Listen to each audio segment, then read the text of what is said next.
coming up.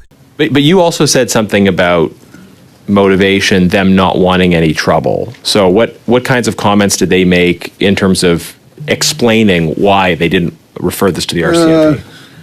Does this seem realistic to you that the minister was completely blind to this massive aspect of her portfolio? A key issue here is misrepresentation of Indigenous identity fraud by companies that are getting government contracts. And they made a policy change to prevent external auditors from looking precisely at whether Indigenous identity fraud is happening. Why do you think they made that change?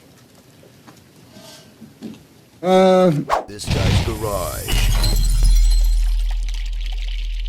Like and subscribe. Thank you, Mr. Hartle, for your testimony, and more importantly, thank you for your courage in coming forward and shedding light on these issues. I know there are a lot of people who see problems in government or things that shouldn't be happening, but most of them don't proactively share the concerns that they have. So thank you for doing that.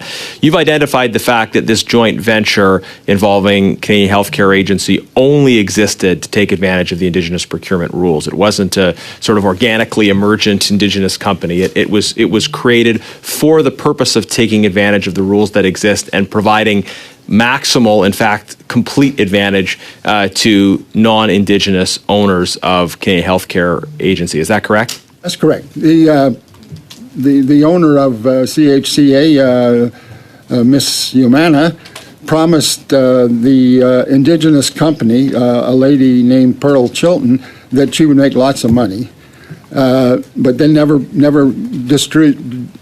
had her do nothing. Done the proposal herself and made up employees for Miss Chilton's company, and made sure that she ran everything, didn't discuss any of the business of the joint venture at all with Miss Chilton, and Miss Chilton was left with a large GST tax bill that was incurred because of the way that they were submitted to the Canada Revenue Agency. So it sounds like this relationship was not only fraudulent vis-a-vis the government, but it was exploitive vis-a-vis the person who was supposed to be the Indigenous partner. That's correct. Okay. I think that's important. I want to really zero in, though, on the response of the government when you brought these issues forward. We would hope maybe that as soon as someone would bring these issues to light, there would be a real sounding of the alarm internally and a desire to remedy the situation. The players on the government side was FNEB, who was a branch, which was a branch of Health Canada at that time, PSPC, and well, it was actually INAC at that time. And I was within the INAC stream there. And so I wrote my report, which I distributed prior to this meeting, and then we held several meetings where we had not only those players, but we also had a representative from the Department of Justice who was a lawyer serving INAC at that time, and I presented the evidence, which was substantial to indicate there was fraud, and my recommendation was that that it be given to the RCMP to investigate, but they didn't want any trouble, so they didn't do it. If you can tell us more about that a little bit, you recommended that this be referred to the RCMP because you thought criminal activity, in fact, was involved, and they didn't want any trouble. I thought it was fraud because you can't invent employees for a company and then submit that in your bid proposal to win the contract, because the number of employees in the Indigenous company went towards points to win the contract. So it was to me, that's definitely fraud, and all the documentation was there to prove that, and besides additional. But you also said something about motivation them not wanting any trouble. So what kinds of comments did they make in terms of explaining why they didn't refer this to the RCMP? I can't remember the exact comments, but because at a large meeting, you know, you have your input, but you don't necessarily. And I was only there as an external auditor presenting facts to. But there were lots of people there. Oh, right? Yeah, there was. Okay. As I said, there was representatives, you know, from PSPC, FNIB, and INAC. Right. Okay. And the DOG lawyer was there also. Right. So fast forward today, this company is still getting government contracts. They've been taken off the Indigenous business list, but they are still eligible for getting government contracts. And the only people fired following this affair were Round Point Consulting. Maybe take us forward to the fact that they're still getting contracts, but Round Point Consulting has been fired by the government. Well, in fact, the INAC invented a program so that they could give contracts to CHCA. So that's how they were able to get contracts. And what do you mean they invented a program? Well, I'm sorry, designed. But for the purposes of giving contracts to this company. To this entity. So what's the relationship between this company and the government of Canada? I have no idea. Okay. If you could just tell us the situation about Round Point getting their contract pulled meantime. Oh, yes. Well, I'm sorry to Mr. Hartle. Mr. Hartle, I'm afraid I have to interrupt. It is our time, but perhaps we can get to it in the next round with Mr. Genuis, or he can provide that to us in writing. We'll go over to Mrs. Atwin, please, now.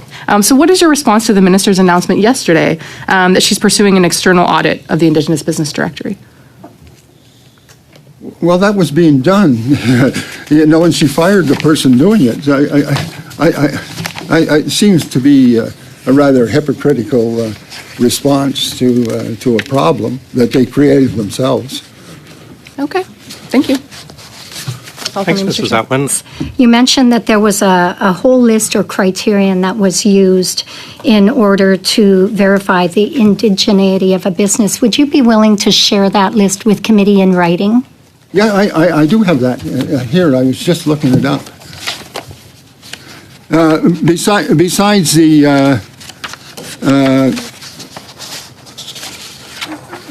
I have that document, and we also would have read all the case law, notably Powley and Daniels, and we also were guided by Section 35 of the Constitution. Thank you very much, and I would just ask that if you have that document, if you could submit it to the committee in writing, that would save you and I both a bit of time here. Oh, yes. Okay. I will do that. In fact, I have it right here. Thank you. Great. So I believe you may have answered this question as well. Who did you raise your concerns about PSIB and the ongoing abuses with? Well, when I first started, the senior program manager was a lady named Melanie Reed, and Melanie is Indigenous, and she was concerned that the program ran smoothly. So she would hold meetings and take suggestions as to what could be done, including our audit manual, and I wrote some stuff on joint ventures, contractual joint ventures, with some recommendations. If I may, what was her title? At that time, she was senior program manager. Okay, thank you. Presently, she's a director in ISC. Okay, thank you. In the Globe and Mail story, Minister Hadju is quoted as saying, and I quote, "I was just made aware of these deeply troubling allegations, and I am extremely concerned." Yet the allegations around this nursing company, CHAC, were published already in October in the Globe and Mail, and further issues with the PSIB have been brought to light over the inability to verify the indigeneity of businesses. However, the minister appears to have been unaware of these issues until this past Sunday, according to her statement. Does this seem realistic to you that the minister was completely blind to this massive aspect of her portfolio? Not really. Not really? I think my next question would be, do you believe that these types of concerns would have ever made their way to the offices of at least the deputy minister, if not the minister? Well, I was speaking about what went on in 2017, 18, and 19. Any problems with the program? The senior program manager would have discussed it with the ADM. She had a path to discuss it with the ADM. And once you discuss it with the ADM, the minister is always notified as to that there is a problem. I mean, that's standard practice. Thank you very much. I guess my final question for you, if I have enough time left, would be that yesterday in your testimony to the INAN committee, you were asked a question about who made the decision to fire Round Point.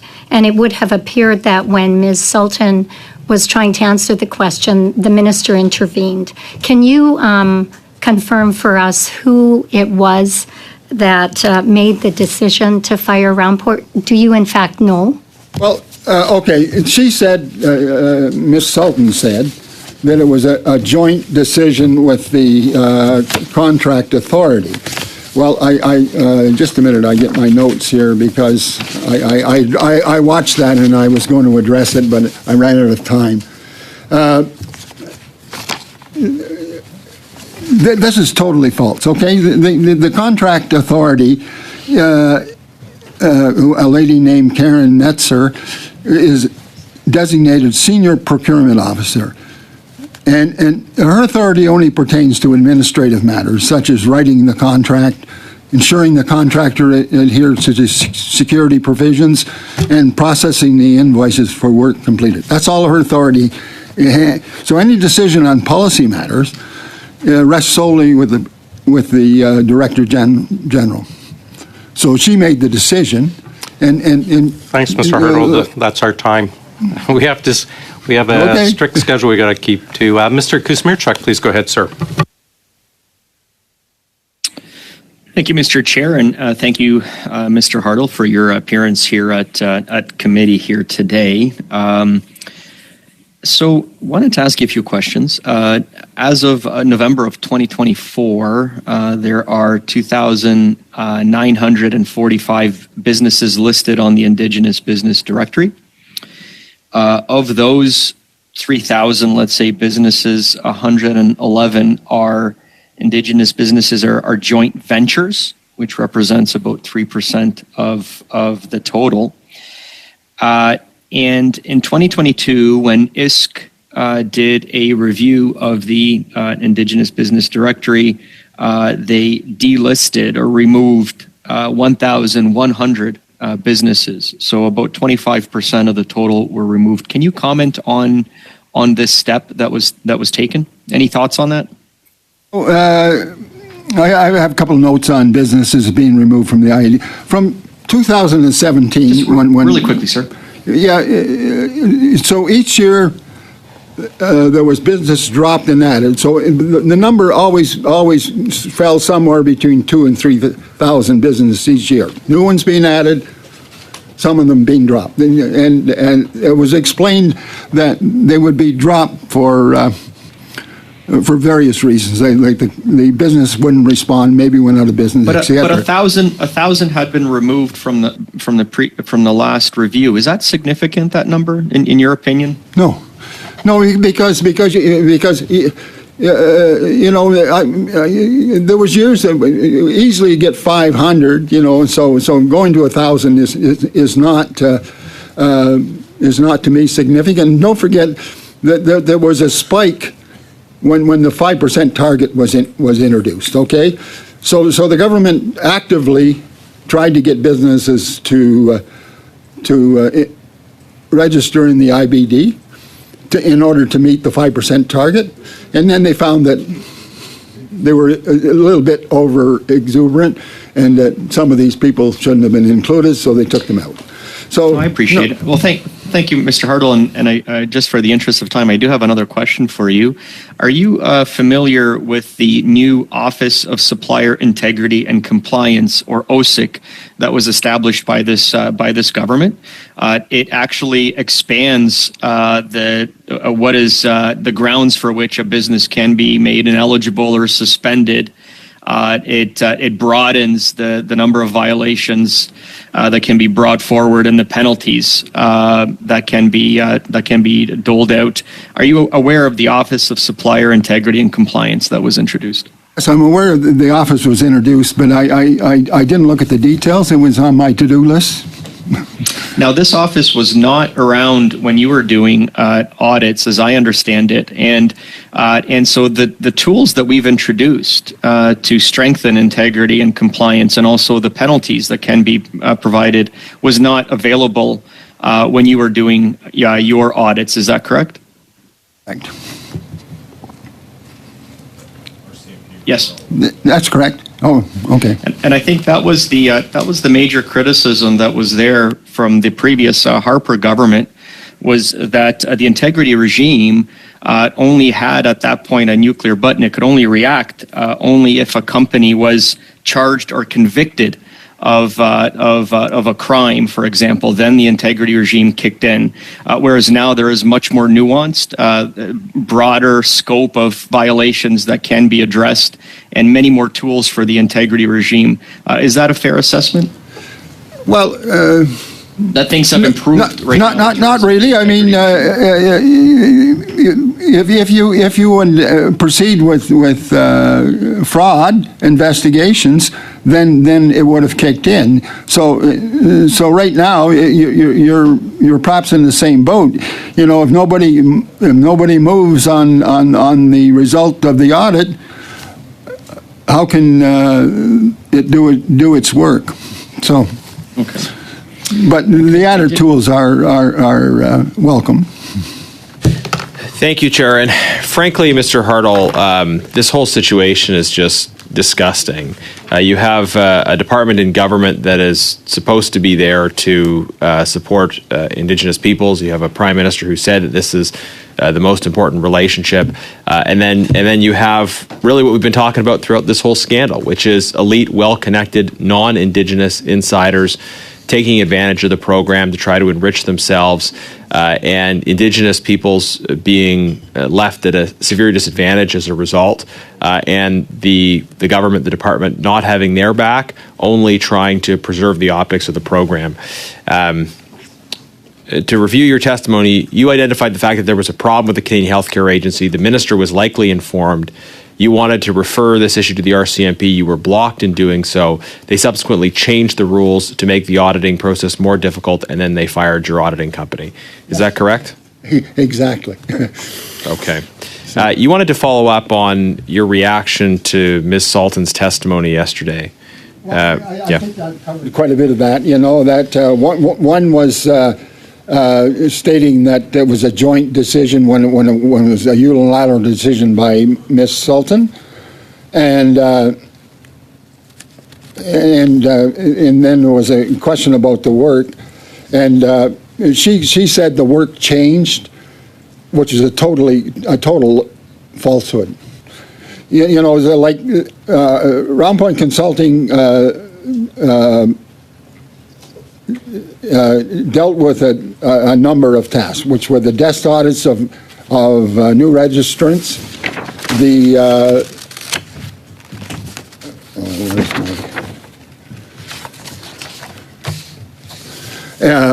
ensuring existing registrants had maintained IBD eligibility, pre-award audits on set-aside contracts, random audits designated by the senior program manager, and large set-aside post-awards audits when they were 70% completed. In particular, as part of that auditing process, you were looking at indigeneity, whether these companies were actually Indigenous. And the department at some point decided they did not want you looking at indigeneity. Now, a key issue here is misrepresentation of Indigenous identity fraud by companies that are getting government contracts. And they made a policy change to prevent external auditors from looking precisely at whether Indigenous identity fraud is happening. Why do you think they made that change? I think there was pressure from certain Indigenous groups, and that was one of the things. They were always petitioning the department for, I think what was mentioned in yesterday's meeting that I watched, is that some of these groups want to set up their own directories and have the government access those. Right. But I suppose having the communities themselves do the work is a different issue. The problem is now nobody's looking at it, right? The government, it seems, exploited this desire to have the Indigenous communities themselves do this work by essentially creating a vacuum in which right now nobody's looking at indigeneity. Nobody's looking at them right now. Right. Not externally, Right. Okay. So, and if you don't do an external independent auditor, you leave yourself open to bias. Yeah, totally. So just in the time I have left, Chair, I want to seek the agreement of the committee, and I think it's been distributed. I asked that it be distributed in advance for the following proposal. That the committee invite the following witnesses to appear in relation to potential abuse of Indigenous procurement rules involving Canadian Healthcare Agency. Canadian Healthcare Agency, Sharon Umana, Jessica Salton, and Pearl Chilton. Further, that the committee authorize the chair to summon witnesses who do not agree to appear. So I hope that's been distributed. I'm just seeking the agreement of the committee. Can I add, like Melanie Reid, who was in charge at that time, the senior program manager? She should maybe be on your list. Okay, I that's what I meant to say, Chair, as well. In fact, I just misread my own notes here. So as I was saying, Canadian Healthcare Agency, Sharon Umana, Jessica Salton, Melanie Reid, and Pearl Chilton. If Melanie Reid's not on the distributed email, I'm sure it's the clerk's fault, not mine. Just joking. A great addition, Mr. Hartle. Are we fine with We just got it. I haven't even looked at it yet. You say it was previously distributed. It just came out now. Yeah, sorry. Okay. So no. Okay. Okay. Okay. Well, I haven't even got it on my P9 yet. Well, it hasn't gone out yet, but do you wish to we can start a speaking list? okay. Well, let's make it a notice of motion then, Chair, and maybe we'll be able to come back to it. Maybe after later. The motion is fair. Okay. Where we've got to get to the bottom of this issue with Canadian Healthcare Agency clearly, and there may be responses from the various people Mr. Hartle has named, and I would certainly like to hear from them. Great. But as I read it, which Perfect. is including Yeah, Melanie Reid. Thanks. Perfect. We'll make sure that's updated, and we will come bact to it after everyone's had a chance to look at it. Mr. Sousa, finish us off, please. 5 minutes, sir. Thank you, Chair. Thank you for being with us today. So I'm just trying to understand the circumstances that's before us. You've identified through your many audits that you've done in the past as a subcontract for Altus and then as a subcontract for Round Point. Subcontractor to Altus and employee for Round All right, Point. so you're an employee of Round Point, Yeah, you're an employee. which then that contract was terminated over time Yes. and wasn't renewed. It was terminated for convenience. Fair enough. But the contract came up for renewal and it wasn't renewed? No, it was terminated. It was terminated before the contract ended. Okay. And in that process of audits that you've made, you said you found about maybe 8 to 10% non-compliance out of all those audits that you put forward, right? Don't hold me to that, but I think it's about that amount. Fair enough. And then when you've done the audit and it was identified that those non-compliant, and it's very clear on the website as to what you have to do to be compliant. Yes. And one of the ways that's been used to encourage Indigenous companies to succeed and get into the system and to take advantage of the opportunities that are available to them is through joint partnership, right? Because they, as sole providers, they don't have the wherewithal, possibly at the time. That's why we're nurturing them to be better. And the case here was there was a non-Indigenous company offering services and using an Indigenous partner to provide for greater opportunity. And that partner then didn't fulfill its requirements, and as you've pointed out, there was questionable activities as a result. And so corrective action was taken, and that was suspended, and that contract didn't proceed. Subsequently, the government has taken additional steps to try to provide for compliance and audit and oversight and integrity into the system. The definition of Indigenous, or the ingenuity, is something that's been also relevant in these discussions as to who should be the one determining that. And you're not the one determining ingenuity. In my audits, I determined that. So you are the one who's deciding on behalf of the Indigenous communities, those who are in debate at times as to who's Indigenous and who isn't.